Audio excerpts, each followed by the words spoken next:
Bonjour tout le monde, alors un petit mot avant que cette vidéo commence. C'est une vidéo qui a été faite dans le contexte de la Fête de la Science. La Fête de la Science, c'est un événement auquel l'Université de Paris participe et du coup à la Common Wave, on a décidé de couvrir quelque chose en particulier, donc que vous allez découvrir. Alors évidemment, avec la situation sanitaire, on n'a pas pu faire ça en présentiel. On a pu rencontrer l'équipe avec qui on a pu travailler en présentiel. On a dû faire ça en distanciel. Du coup, peut-être que les qualités sonores et visuelles sont pas exactement à ce qu'on peut essayer de faire d'habitude, mais on compte sur votre indulgence. Et ben voilà, bonne vidéo et n'hésitez pas si vous avez appris 2-3 trucs à nous en faire part. Abonnez-vous.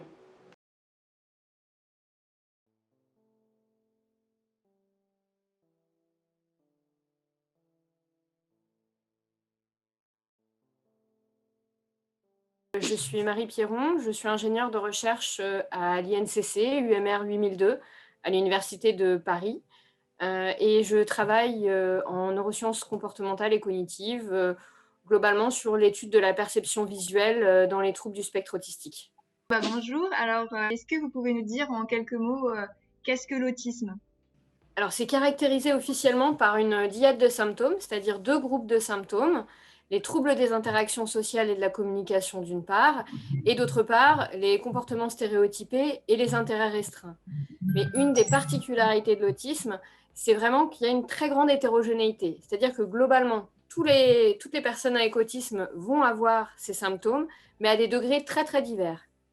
Du coup, est-ce que vous pouvez nous dire comment on le diagnostique aujourd'hui?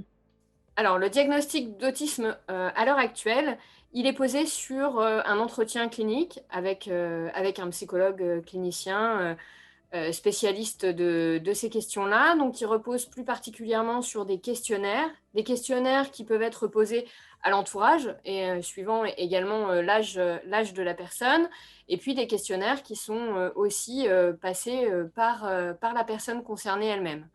Mais une des difficultés dans l'établissement de ces diagnostics, c'est si on prend en compte la grande hétérogénéité qu'il y a dans les symptômes de l'autisme, du coup, on comprend que c'est pas facile d'établir un diagnostic. Et en France, je prends l'exemple de la France, mais je pense que c'est valable partout dans le monde, hein. Là, c'est pas du tout par rapport à, je dirais, à l'état des soins en France.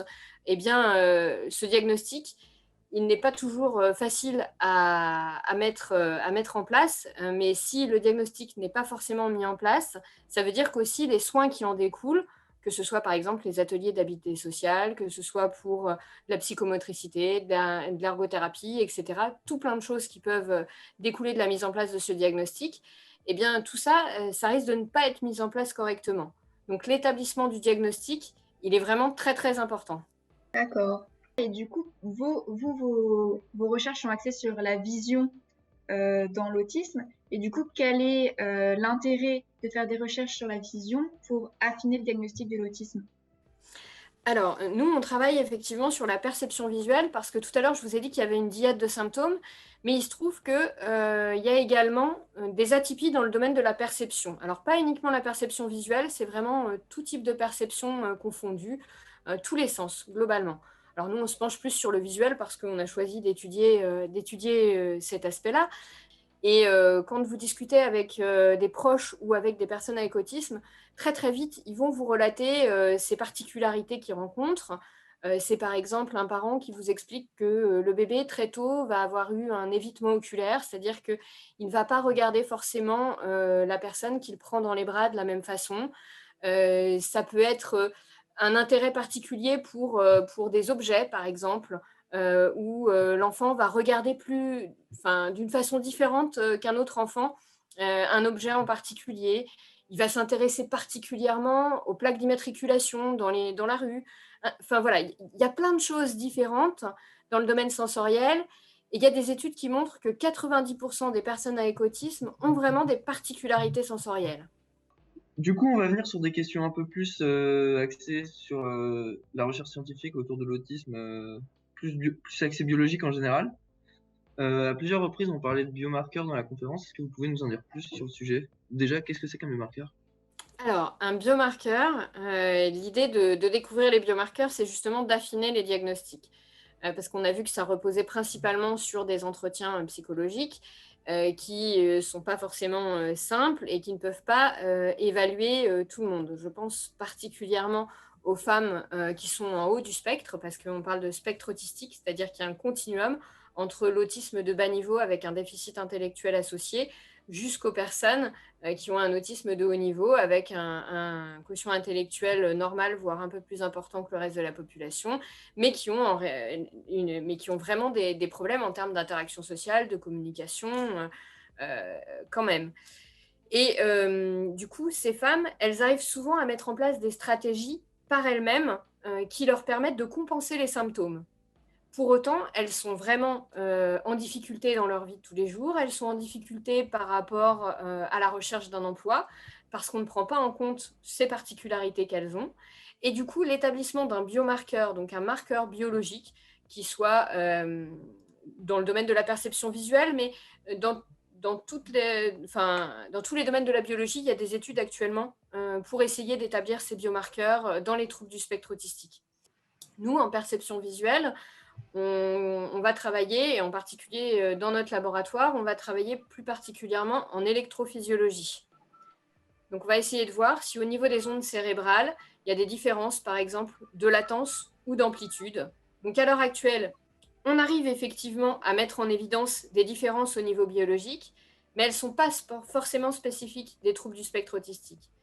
Donc, globalement, il y a un consortium international qui travaille d'ailleurs sur l'établissement de ces biomarqueurs. Et du coup, leur idée, c'est vraiment d'aller chercher une combinaison de biomarqueurs. Pas un seul biomarqueur, un ensemble de tests qui peuvent être passés dans le domaine de la perception visuelle, avec plein de mesures différentes. Et c'est finalement toutes les différences de ces mesures par rapport entre les personnes typiques et les personnes avec autisme qui pourront permettre d'aboutir au diagnostic d'autisme. En tout cas, moi, c'est comme ça que je le perçois. Ça, je dirais que c'est une opinion personnelle, mais dans la littérature, à l'heure actuelle, on est plutôt sur cette idée-là, sur l'idée qu'il va falloir différents biomarqueurs et qu'il n'y en aura pas un unique.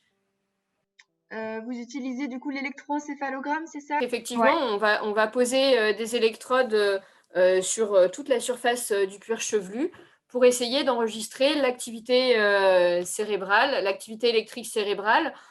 Et puis on passe différents stimulus qui sont sur un écran d'ordinateur. On va enregistrer à ce moment-là l'activité électrique dans le cerveau et on va essayer de voir. Alors nous, on se concentre plus particulièrement sur le cortex visuel primaire, qui est finalement le niveau de traitement le moins élevé pour la perception visuelle. Et on se rend compte que dès cette étape-là, on retrouve des différences entre les personnes avec autisme et les personnes typiquement développées. Est-ce qu'il y a d'autres méthodes que vous utilisez pour obtenir un biomarqueur dans le cas de la vision chez l'autisme?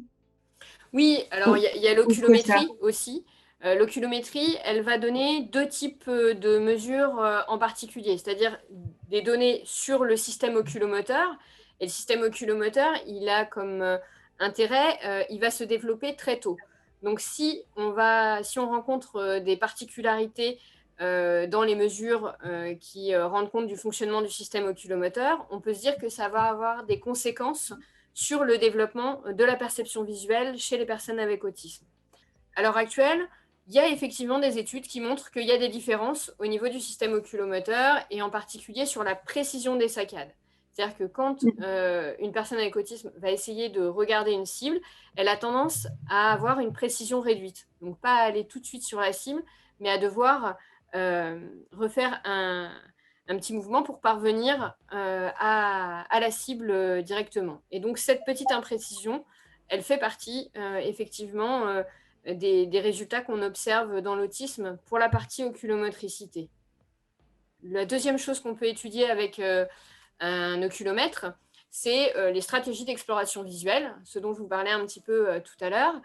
C'est d'essayer de regarder comment, quand vous allez présenter, par exemple, un visage, quand vous allez présenter des vidéos de scènes d'interaction sociale, comment se déplace le regard sur cette image.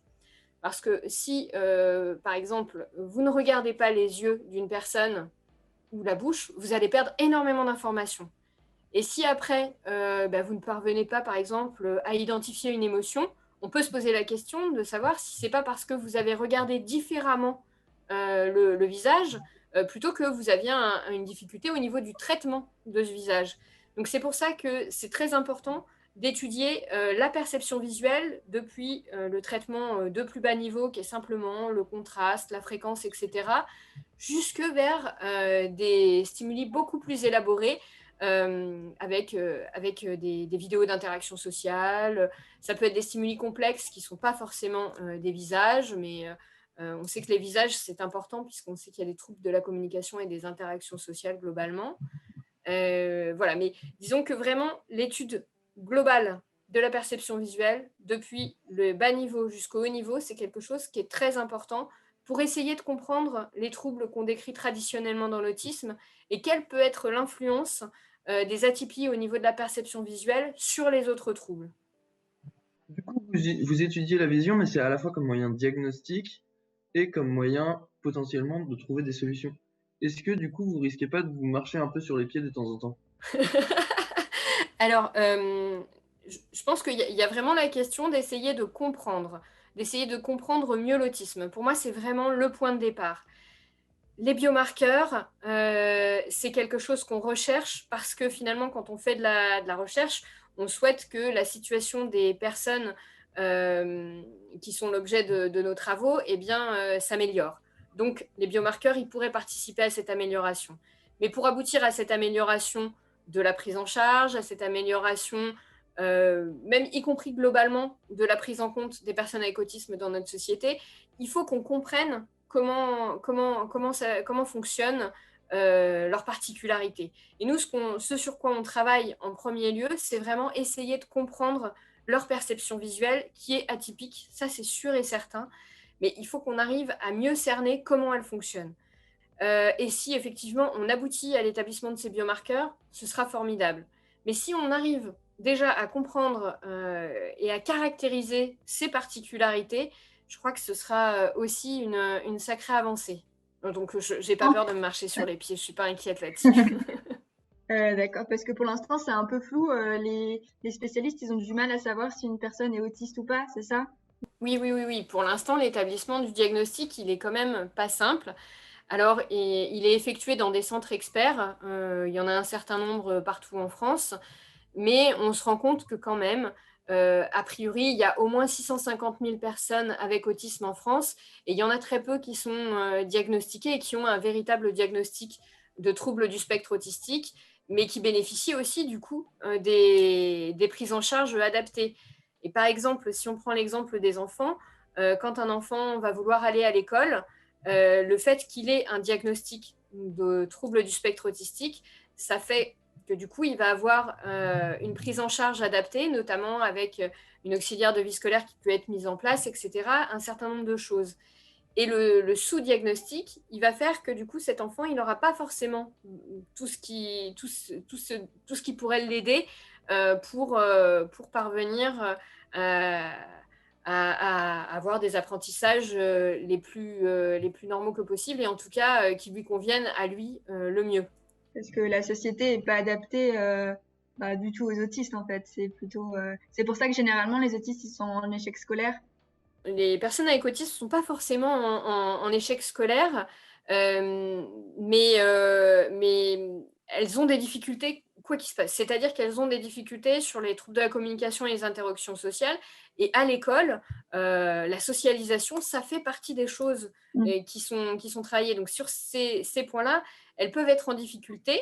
Et notamment les personnes avec autisme du haut du spectre, eh bien, comme elles ne vont pas avoir de difficultés d'apprentissage, des apprentissages classiques qui se déroulent à l'école, elles ne vont pas forcément être diagnostiquées immédiatement. Moi, je sais que pas mal de personnes que j'ai rencontrées durant ma thèse m'expliquaient qu'ils ont pu être diagnostiqués, y compris à l'âge adulte, parce qu'ils se posaient beaucoup de questions, à l'entrée à l'université notamment, ou au moment de rechercher du travail, où là, vraiment, il y a des particularités. Et pour que ça se passe bien pour tout le monde, pour la personne elle-même et puis pour ses collègues, il faut que ces particularités, eh bien, elles soient expliquées et puis qu'elles soient acceptées par tous. Est-ce que, en fait, être autiste est un handicap, du coup, dans la société? Ça a l'air d'être le cas par rapport aux interactions sociales, etc. Alors, ça, je pense qu'il faudrait plus poser la question à une personne avec autisme elle-même, parce que je crois que c'est plus elles qui peuvent le dire.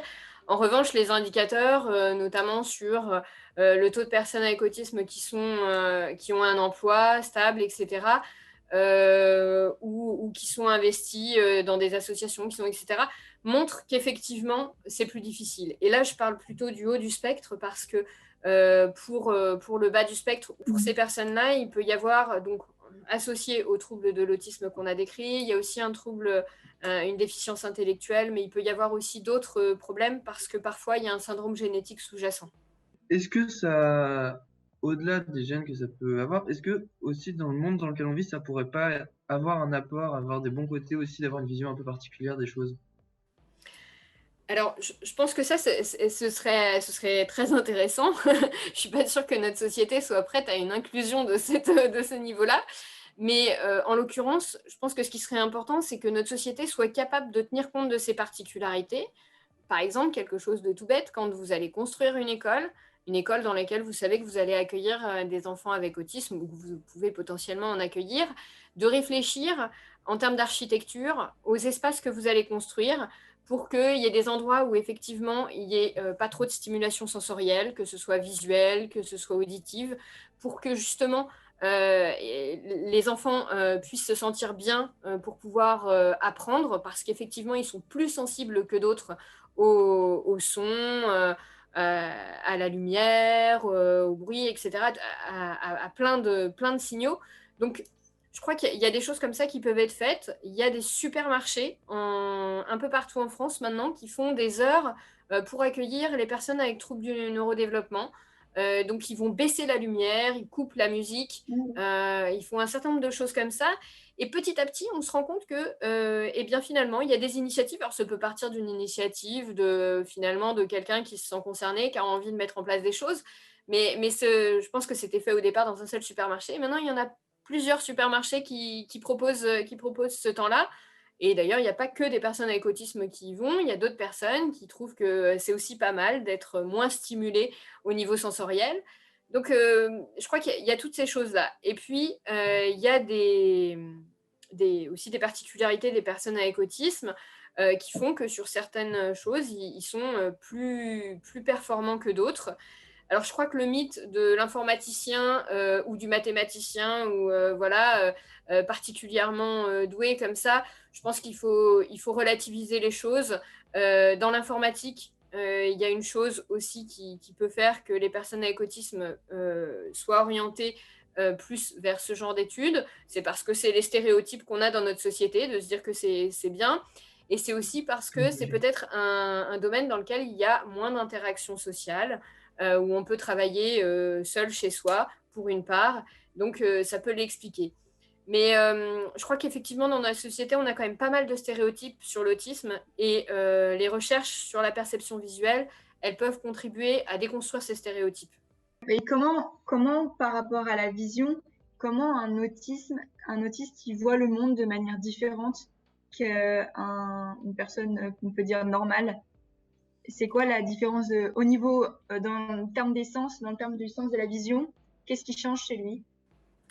Alors ça, je pense que c'est presque plus à une personne avec autisme qu'il faudrait poser la question directement. Ce sur quoi ce sur quoi moi je me suis penchée en tout cas plus particulièrement, c'est sur la question de la perception des détails au détriment du global. C'est-à-dire que Ah oui. globalement, il y a un certain nombre d'études qui montrent que les personnes avec autisme ont tendance à regarder plus un détail quand ils vont regarder une scène globale. Et que du coup, sur les tâches de recherche visuelle, c'est vrai que là, pour le coup, c'est plutôt un avantage, parce que ça va permettre de trouver plus rapidement la cible. Mais en revanche, sur la compréhension de la scène globale, ça peut être quelque chose qui n'est finalement pas un avantage. Donc, certains avantages qu'on retrouve dans les tâches en laboratoire, qui sont quand même très très loin d'être écologiques, eh bien, dans la réalité, ça n'est pas forcément un avantage. Mais avec des stratégies de remédiation cognitive appropriées, tenant compte de ces particularités, eh bien, on peut le transformer en avantage, et en tout cas, on peut le transformer en utilisant ces spécificités pour aider à améliorer les compétences dans un domaine particulier. Vous l'avez déjà un peu abordé, mais on a parlé de diagnostic, on a parlé de recherche, d'explication. Mais du coup, quelle piste vous pouvez proposer après vos résultats pour mieux prendre en charge les personnes avec autisme, du coup? Alors, je pense que c'est un peu tôt pour pouvoir proposer des pistes. Pour l'instant, et puis j'ai envie de dire, ça va pas être nous. C'est-à-dire que nous, enfin, ceux qui travaillons sur de la recherche sur la perception visuelle en neurosciences cognitives comportementales ou biologiques, nous, notre idée, c'est d'essayer de mettre en évidence ces particularités. Par contre, les chercheurs qui, eux, travaillent en psychologie notamment, vont utiliser les résultats pour essayer de proposer des stratégies de remédiation, pour essayer d'améliorer le diagnostic, ces choses-là. Mais je pense que nous, notre rôle, c'est vraiment de permettre de mieux comprendre les particularités. Donc de mieux le diagnostiquer finalement. Pour le diagnostic, en fait, oui, nous, notre objectif, c'est effectivement d'améliorer le diagnostic. Mais il y a le diagnostic et puis il y a aussi la question médicamenteuse, un volet qui pourrait être pour permettre de regarder comment un traitement agit et s'il agit effectivement à ce niveau-là dans le cerveau. C'était très intéressant, vous avez répondu à toutes nos questions. Et voilà, est-ce que par hasard vous avez quelque chose qu'on aurait oublié et que vous voulez absolument parler Alors comme ça, non, je vois pas, mais la seule chose qui me semble, enfin, qui est quelque chose qui est quand même important, c'est quelque chose qui est plus au niveau de notre société, c'est qu'il y a un nouveau plan autisme, enfin, c'est la stratégie nationale autisme qui a été lancée là, il y a maintenant en 2018, donc il y a presque 2 ans. Et dans cette stratégie nationale autisme, il y a une grande part qui est faite à la recherche. Et ça, je crois que c'est important aussi de le dire, parce que de la recherche, va certainement découler les améliorations pour la prise en compte des personnes avec autisme et pour les soins nécessaires également. Et du coup, dans ce cadre-là, avec Sandra Agulon, qui est la chef de notre équipe, eh bien, on a créé un club qui s'appelle le club Autisme et Vision et qui va rassembler l'ensemble des chercheurs qui le souhaitent, qui travaillent sur la vision dans l'autisme. Bon, bah, on va conclure l'interview ici, quoi. On a tout abordé. Merci beaucoup D'avoir accepté de participer. d'avoir accepté à nous donner un peu de votre temps. Ben, merci à vous de vous intéresser à cette question-là, parce que c'est quelque chose qui est peut-être un peu moins commun, en tout cas dans l'autisme, que de s'intéresser à la vision. Donc, nous, on était très contentes que vous vous y intéressiez.